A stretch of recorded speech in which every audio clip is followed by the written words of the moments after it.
आज हम करेंगे 10th class 11.1 question number 5। In a circle, एक सर्कल के अंदर ऑफ रेडियस, जिसकी रेडियस आपको दे रखी है 21 सेंटीमीटर।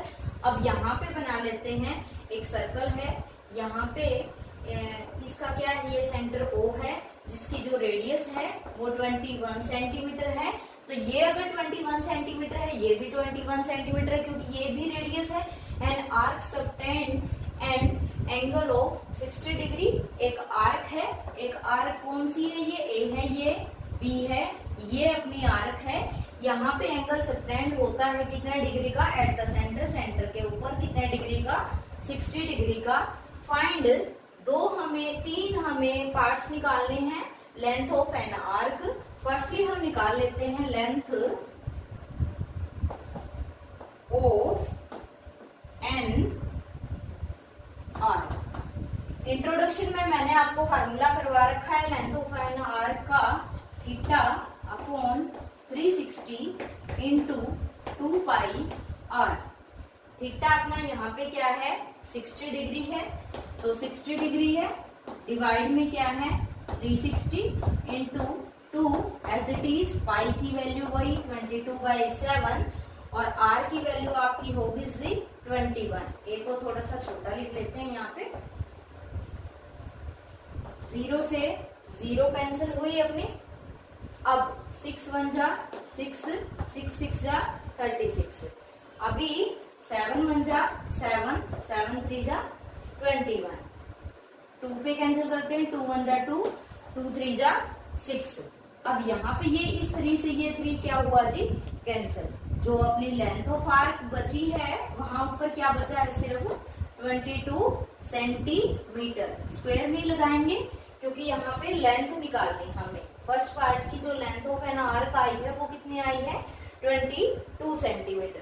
अब हम ए से बी वाले पार्ट को क्या कर लेते हैं, ज्वाइन करवा लेते हैं। अब ये क्या कहता है, area of sector formed, area of sector formed by the arc. इस आर्क से जो भी सेक्टर का एरिया बना है वो हमें फाइंड आउट करना है। तो सेकंड पार्ट यहां से एरिया ऑफ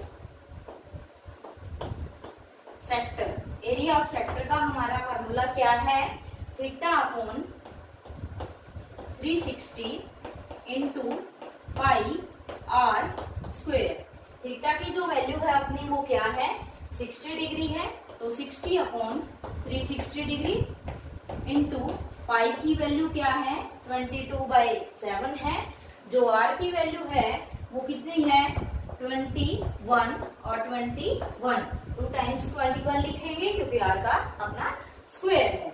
तो 0 से 0 कैंसिल करेंगे, 6 1 जा 6, 6 6 जा 36, 7 1 जा 7, 7 3 जा 21।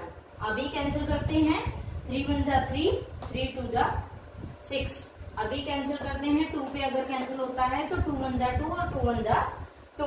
11 की और 21 की मल्टीप्लाई करते हैं, कितना आएगा, 11 1 जा 11, 1 कैरी, 11 2 जा 22, 22 और 1 जो कैरी आई है वो आई है 23।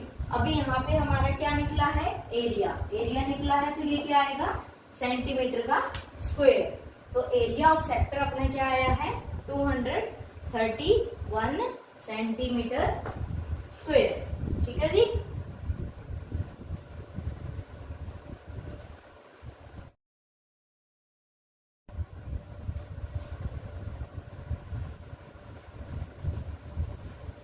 अब हम करेंगे area of segment formed by corresponding code. इस कोड से बना हुआ, इस कोड से बना हुआ एरिया ऑफ सेगमेंट हमें क्या करना है, फाइंड आउट करना है। हम यहाँ लिखेंगे एरिया ऑफ सेगमेंट। इसका जो फार्मूला है वो मैंने इंट्रोडक्शन में ही करवा रखा है आपको। Area of sector minus area of triangle OAB। Area of sector, इस सेक्टर का एरिया, इस सेक्टर का जो एरिया है, अगर इस ट्राइंगल के एरिया में से सब्ट्रैक्ट कर देते हैं तो हमारा सेगमेंट का एरिया ये वाला पोर्शन बच जाता है जी। ठीक है, अब एरिया ऑफ सेक्टर हमारा क्या है, ये तो हमने निकाल रखा है 231, सेकंड पार्ट में निकाला था 231, माइनस है तो माइनस लिखेंगे। अभी यहां देखना area of triangle O A B, इसका एरिया हमारा क्या होगा, ये हमारा 21 है, ये भी हमारा 21 है, ये दोनों साइडें हमारी क्या हैं, इक्वल हैं। यदि ये दोनों साइड्स इक्वल हैं तो ये दोनों एंगल्स भी हमारे क्या हुए, ए और बी एंगल भी हमारे क्या हुए, इक्वल हुए। यदि ए और बी भी हमारे इक्वल हैं तो ये एंगल कितने डिग्री का है, 60 डिग्री का, तो ये भी दोनों कितने के होंगे, 60-60 के होंगे। यदि 60-60 तीन एंगल्स हैं ट्राइंगल के अंदर तो वो कौन सी ट्राइंगल होती है, इक्विलेटरल ट्राइंगल। यदि ये इक्विलेटरल ट्राइंगल है तो इक्विलेटरल ट्राइंगल का जो फॉर्मूला है वो क्या होता है, √3/4 a स्क्वायर, 231 माइनस √3/4, a की जो वैल्यू है अपनी, a की जो वैल्यू है ये क्या है अपनी 21, ये क्या है 21, और इक्विलेटरल की तीसरी साइड भी क्या होगी 21 होगी। तो जो साइड है वो यानी कि ए है वो अपनी क्या है 21, तो हम लिखेंगे 21 इंटू 21, 231। अब आगे सोल्व करते हैं, 21 और 21 की जो मल्टीप्लाई होगी वो होगी जी 441, √3 एज इट इज रहेगा, डिवाइड में 4 एज इट इज रहेगा। अब जो ये आंसर है ये हमारा एज इट इज आएगा, यूं का यूं, इसको आगे सोल्व नहीं करेंगे। सेंटीमीटर का स्क्वायर, स्क्वायर इसलिए क्योंकि यहाँ पे एरिया ऑफ सेगमेंट निकालना था। ओके जी, ठीक है।